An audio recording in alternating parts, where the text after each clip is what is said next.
હું doctor Neelam Solanki Padiyar, obstetrician and gynaecologist, laparoscopic surgeon, VIMS hospital.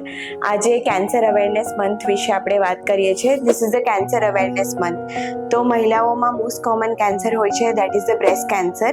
અને જે second most common cancer gynaecological cancer હોય તે દેટ ઇઝ સર્વાઇકલ કેન્સર.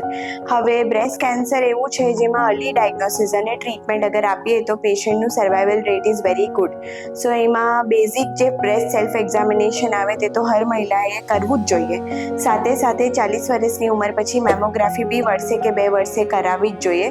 તો અગર આપણને જલ્દી ખબર પડે તો ટ્રીટમેન્ટ પણ જલ્દી થાય. તેમજ જે સર્વાઇકલ કેન્સર છે તેના માટે પણ આપણે HPV વેક્સિનેશન અવેલેબલ છે, જે 9 યર્સથી 25 યર્સ સુધી બધી છોકરીઓને અપાવવી જોઈએ. That is before Har sexual debut.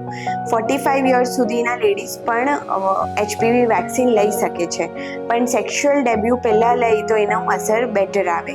Similarly આપણે પેપ્સમિયરનો ટેસ્ટ હોય જે એવરી 3 યરલી કરાવી શકું. એનાથી એડવાન્સ ટેસ્ટ હોય જે લિક્વિડ બેઝ સાઇટોલોજી હોય તે એવરી 5 યરલી કરાવી શકો. એ બધું જ આપણે વિમ્સ હોસ્પિટલ પર અવેલેબલ છે. અગર કંઈ પણ વધારે માહિતી તમારે જાણવી હોય તો તમે મને કન્સલ્ટ કરી શકો છો. હું doctor Neelam Solanki, full time gynaecologist, laparoscopic surgeon, available at VIMS hospital. Thank you.